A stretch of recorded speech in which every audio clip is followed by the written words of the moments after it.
Hello student, आज के इस वीडियो में क्लास 9th बायोलॉजी जियो में विविधता के 30 प्लस ऑब्जेक्टिव क्वेश्चंस को करने वाले हैं। इससे पहले के और भी चैप्टर हैं जिनको हमने कवर करा दिया, ऑब्जेक्टिव क्वेश्चंस को हमने करा दिया है। तो आपको इस वीडियो के डिस्क्रिप्शन में उसका लिंक भी मिल जाएगा और साथ में आप लोग चैनल पर जाकर के उसे और भी देख सकते हैं। क्लास 9 से रिलेटेड और भी वीडियो आपको चैनल पर मिल जाएगा, तो आप लोग जाकर के उन्हें देख सकते हैं। इस वीडियो में जितने भी आपको क्वेश्चन मिलेंगे आपके बुक से ही लिए गए हैं। जो आपके अंदर के जो बुक है उसमें से हमने ऑब्जेक्टिव क्वेश्चंस को निकाला है।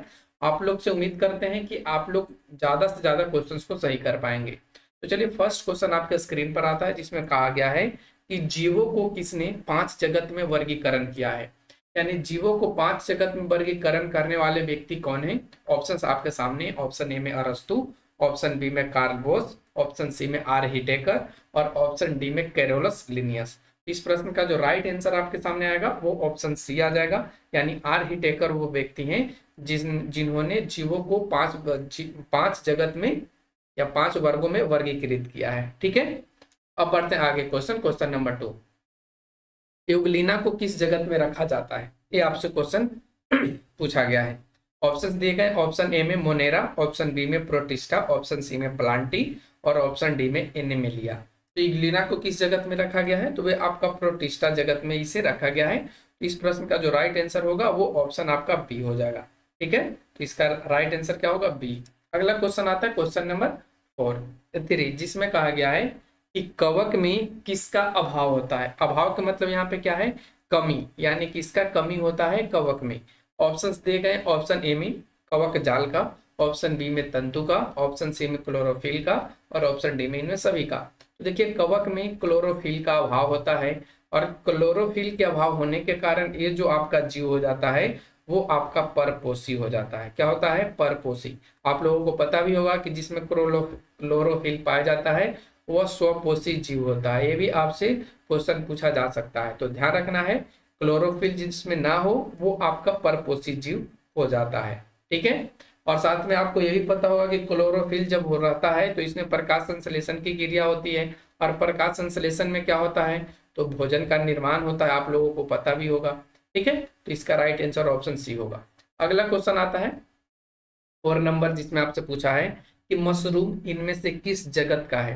तो देखिए, मशरूम आपका कौन से जगत का है। ऑप्शंस आपके सामने हैं। ऑप्शन ए में प्लांटी, बी में फंजाई, सी में ब्रायोफाइटा और डी में प्रोटिस्टा। तो मशरूम कौन सा जगत में आता है, वो आपका फंजाई जगत में आता है। तो इसका ऑप्शन बी बिल्कुल राइट हो जाएगा। अगला क्वेश्चन आता है 5 नंबर पे।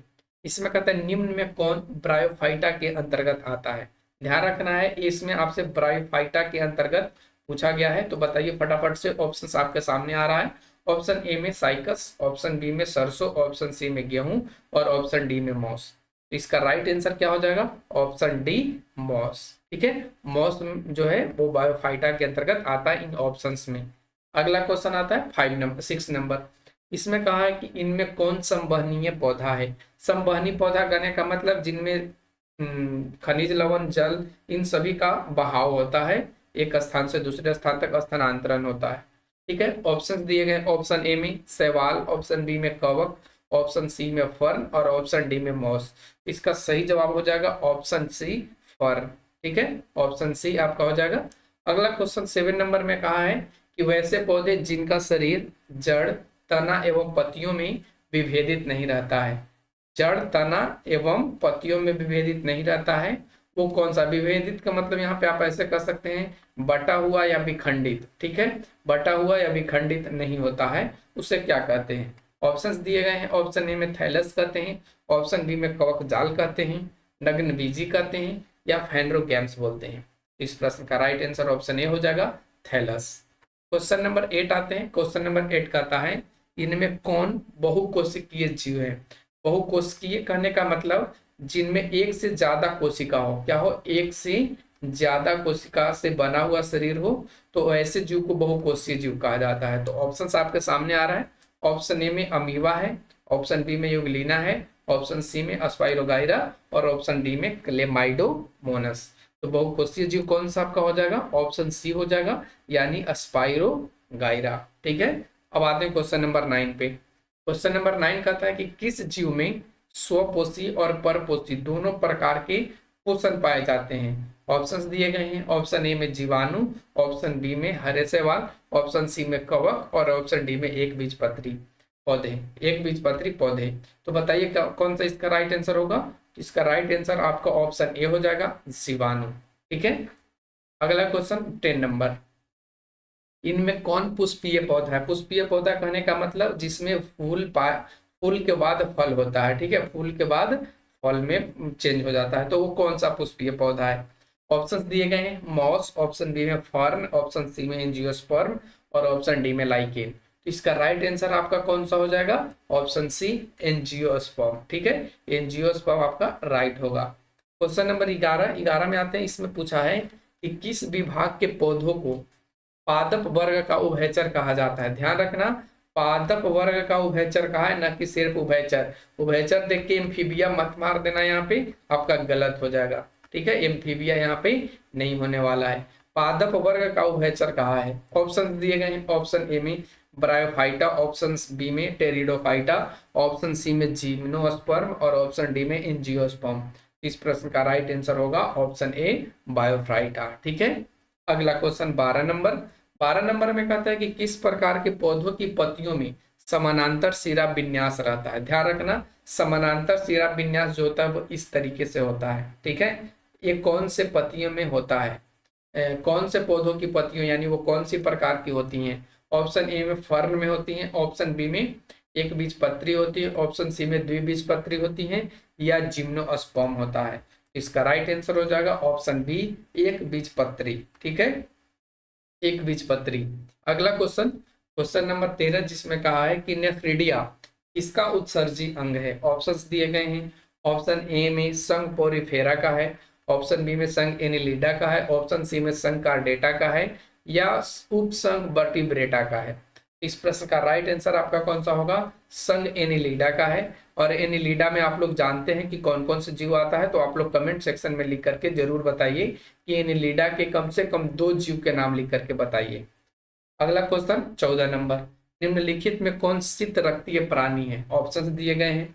ऑप्शन ए में मेढक है, ऑप्शन बी में चूहा है, ऑप्शन सी में कबूतर है और ऑप्शन डी में मनुष्य है। तो देखिए, शीत रक्तीय जो प्राणी आपका है वो आपका मेढक हो जाता है, तो ऑप्शन ए बिल्कुल यहाँ से राइट हो जाएगा।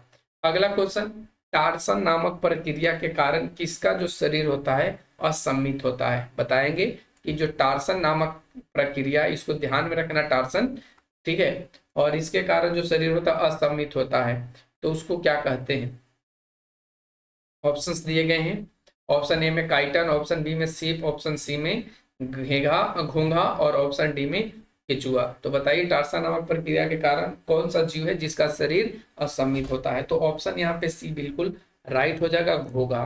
ठीक है, अब बढ़ते आगे क्वेश्चन नंबर 16 पे, जिसमें कहता कि जल संवहन नामक तंत्र की उपस्थिति किस संघ के जंतुओं का लक्षण है। ध्यान रखना, जल संवहन नाल तंत्र की उपस्थिति किस संघ के जंतुओं का लक्षण है, या कह सकते किस संघ के जंतुओं में पाया जाता है जल संवहन नाल तंत्र। ठीक है, ऑप्शन दिए गए हैं। ऑप्शन ए में एनिलिडा में पाए जाते हैं, ऑप्शन बी पोरिफेरा में पाए जाते हैं, ऑप्शन सी निमेटोडा में पाए जाते हैं और ऑप्शन डी इकानोडर्मेटा में पाए जाते हैं। तो जल संवहन नाल तंत्र जो पाया जाता है वो आपका इकाइनोडर्मेटा में पाया जाता है। ध्यान रखना, इकाइनोडर्मेटा में।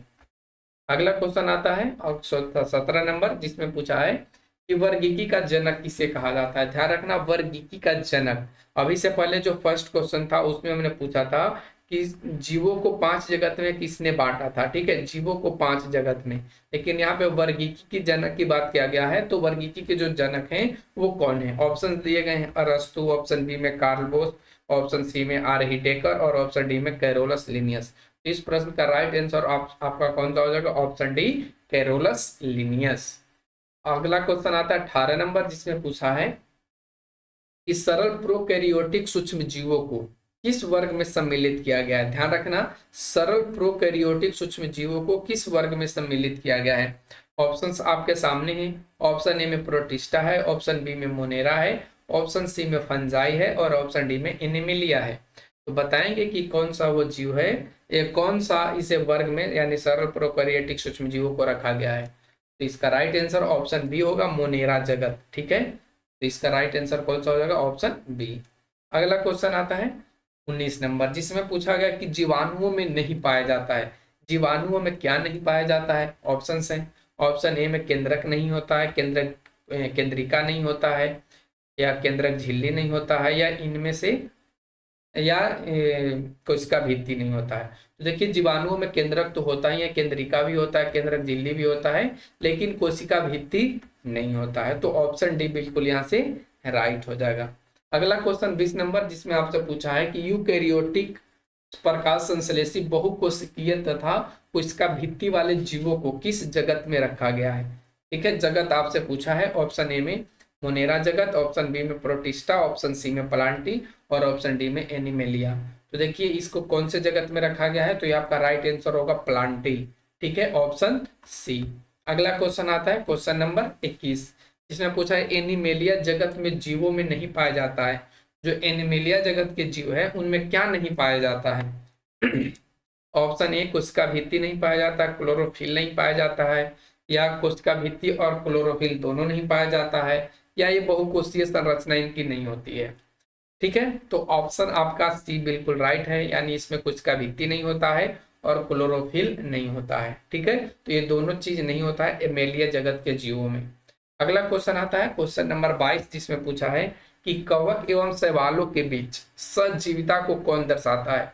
ध्यान रखना, कवक एवं शैवालों के बीच सहजीविता को बात किया है, सहजीविता को कौन दर्शाता है? ऑप्शंस दिए गए हैं। ऑप्शन ए में फर्न, ऑप्शन बी में जिम्नोस्पर्म, ऑप्शन सी में एंजियोस्पर्म और ऑप्शन डी में लाइकेन। इसका राइट आंसर ऑप्शन आपका डी हो जाएगा। लाइकेन जो है वो शैवाल और कवक के बीच सहजीविता को दर्शाता है। क्वेश्चन नंबर 23 आते हैं। 23 में कहता है निम्नलिखित में कौन विकसित बीज रहित पौधे का समूह है? ऑप्शंस दिए गए हैं। Option A gymnosperm, option B angiosperm, option C pteridophyta और ऑप्शन डी ब्रायोफाइटा। तो बताइए कौन विकसित बीज रहित पौधे का समूह है? तो ऑप्शन आपका सी बिल्कुल राइट होगा, टेरिडोफाइटा। ठीक है, ऑप्शन सी टेरिडोफाइटा। अगला क्वेश्चन आता है 24 नंबर जिसमें पूछा है कि थैलोफाइटा, थैलोफाइटा यहाँ पे होगा, थैलोफाइटा, ब्रायोफाइटा एवं टेरिडोफाइटा के सम्मिलित रूप को क्या कहते हैं? यानी जब तीनों को मिलाकर के लिखें तो हम उसका नाम क्या देंगे? ठीक है, ऑप्शंस दिए गए हैं। ऑप्शन ए में जिम्नोस्पर्म, ऑप्शन बी में एंजियोस्पर्म, ऑप्शन सी में क्रिप्टोगैम्स और ऑप्शन डी में फेंड्रोगैम्स। तो इसका राइट आंसर ऑप्शन आपका सी आ जाएगा, क्रिप्टोगैम्स। ठीक है, क्रिप्टोगैम्स। अगला क्वेश्चन 25 नंबर जिसमें पूछा है कि जनन प्रक्रिया के फलस्वरूप बीज की उत्पत्ति किसमें होती है? तो जनन प्रक्रिया के फलस्वरूप जो बीज की उत्पत्ति होती है वो किसमें होती है? ऑप्शन है लाइकेन में होता है, टेरिडोफाइटा में होता है, क्रिप्टोगैम्स में होता है या फेंड्रोगैम्स में होता है। इसका राइट आंसर ऑप्शन डी हो जाएगा, फेंड्रोगैम्स में बीज जनन प्रक्रिया के फलस्वरूप बीज की उत्पत्ति होती है। ध्यान रखना, ऑप्शन डी। अगला क्वेश्चन 26 नंबर जिसमें पूछा है कि साइकस और पाइनस इसका मुख्य उदाहरण है। चलिए ऑप्शंस देख लेते हैं। ऑप्शन ए में जिम्नोस्पर्म, ऑप्शन बी में एंजियोस्पर्म, ऑप्शन सी में टेरिडोफाइटा और ऑप्शन डी में ब्रायोफाइटा। तो साइकस और पाइनस जो उदाहरण है वो आपका जिम्नोस्पर्म के हैं, तो ऑप्शन ए बिल्कुल यहाँ से राइट हो जाएगा। अगला क्वेश्चन 27 नंबर जिसमें पूछा है कि निम्न में कौन पादप जगत का सबसे बड़ा समूह है? ध्यान रखना, पादप जगत का सबसे बड़ा समूह की बात किया है। ऑप्शंस दिए गए हैं। ऑप्शन ए में शैवाल, ऑप्शन बी में एंजियोस्पर्म, ऑप्शन सी में टेरिडोफाइटा और ऑप्शन डी में कवक। इसका राइट आंसर होगा एंजियोस्पर्म। ठीक है, तो ऑप्शन बी बिल्कुल सही हो जाएगा। अब आते हैं क्वेश्चन नंबर 28 जिसमें कहता है कि धान एवं गेहूं किस प्रकार के पौधे हैं? यानी वो किस जगत के पौधे हैं, ऐसे भी पूछा जा सकता है। तो ऑप्शन ए में द्विबीजपत्री, ऑप्शन बी में एक बीजपत्री, ऑप्शन सी में जिम्नोस्पर्म और ऑप्शन डी में इनमें से कोई नहीं। तो धान एवं गेहूं जो है वो आपका एक बीजपत्री पौधे हैं, तो ऑप्शन बी बिल्कुल राइट हो जाएगा। अगला क्वेश्चन 29 नंबर जिसमें पूछा है कि ऐसे प्राणी जिनके कोशिका में केंद्रक झिल्ली तथा झिल्ली से घिरे कोशिकांग पाए जाते हैं वो क्या कहलाते हैं? ऑप्शन है। ऑप्शन ए में प्रोकैरियोटिक कहलाते हैं, यूकैरियोटिक कहलाते हैं, द्विस्तरीय कहलाते हैं या त्रिस्तरीय कहलाते हैं। इसका राइट आंसर क्या होगा? Eukaryotic, option B. ठीक है, अब आते हैं क्वेश्चन नंबर 30 पे जिसमें पूछा है कि किस फाइलम के जंतु के शरीर में उत्तक नहीं विद्यमान होता है? ध्यान रखना, उसमें उत्तक पाया ही नहीं जाता है। वो कौन से फाइलम के जंतु हैं? ऑप्शंस दिए गए हैं। पोरिफेरा के, ऑप्शन बी सिलेंटरेटा के, ऑप्शन सी एनिलिडा के और ऑप्शन डी मोलस्क के। तो इसका राइट आंसर ऑप्शन ए आ जाएगा पोरिफेरा। ठीक है, ऑप्शन ए आ जाएगा पोरिफेरा की। क्वेश्चन नंबर 31, निम्नलिखित में किस जंतु में आहार नाल अनुपस्थित होता है? ध्यान रखना, इसमें आहार नाल की बात किया गया है, इसमें अनुपस्थित, अनुपस्थित का मतलब उसमें होता ही नहीं है। ऑप्शन ए में फित्ता कृमि, ऑप्शन बी में तिलचट्टा, ऑप्शन सी में केचुआ और ऑप्शन डी में ऑक्टोपस। तो इसका राइट आंसर ऑप्शन ए हो जाएगा फित्ता कृमि। ठीक है, अगला क्वेश्चन, क्वेश्चन नंबर 32, कहता है द्विपार्श्व सममित तथा खंडित निम्नांकित में किसके गुण है? ध्यान रखना, द्विपार्श्व सममित या खंडित इसका गुण है। ऑप्शंस दिए गए हैं, क्या वो आर्थ्रोपोडा के हैं, मोलस्क के हैं, हेमिकार्डेटा के हैं या एम्फीबिया के हैं? तो इसका राइट आंसर ऑप्शन डी हो जाएगा एम्फीबिया। और एम्फीबिया में आप मेढक को देखे ही होंगे, उसका जो शरीर होता है वो द्विपार्श्व सममित होता है और खंडित होता है। ठीक है, क्वेश्चन नंबर 33, निम्नलिखित किस जंतु में जल संवहन नाल तंत्र पाया जाता है? यानी वो कौन सा जंतु है जिसमें जल संवहन नाल तंत्र पाया जाता है? आप लोग कमेंट सेक्शन में बताएंगे कि जो जल संवहन नाल तंत्र जो पाए जाते हैं वो किस जगत के जीव में पाए जाते हैं। हमने ऊपर के क्वेश्चन में डिस्कस उसका कर लिया है, तो आप लोग फटाफट से बताइए कमेंट में क्या इसका राइट आंसर होगा। ऑप्शन ए में ऑक्टोपस में होता है, ऑप्शन बी तारा मछली में, ऑप्शन सी समुद्री घोड़ा में या ऑप्शन डी टोड में।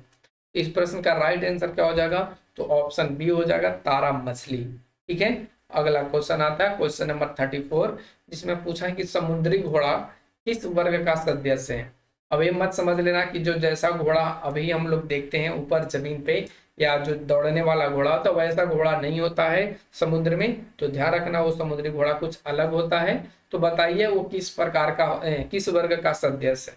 ऑप्शंस दिए गए हैं, मैमेलिया के हैं, ठीक है, मैमेलिया का है, एविस का है, रेप्टिलिया का है या मत्स्य या पीसिस का है। तो अब जाहिर सी बात है ये नदी में पाए जाने वाला जलीय जीव है, तो ये मत्स्य से रिलेटेड ही होगा। तो ऑप्शन डी बिल्कुल यहाँ पे राइट हो जाएगा।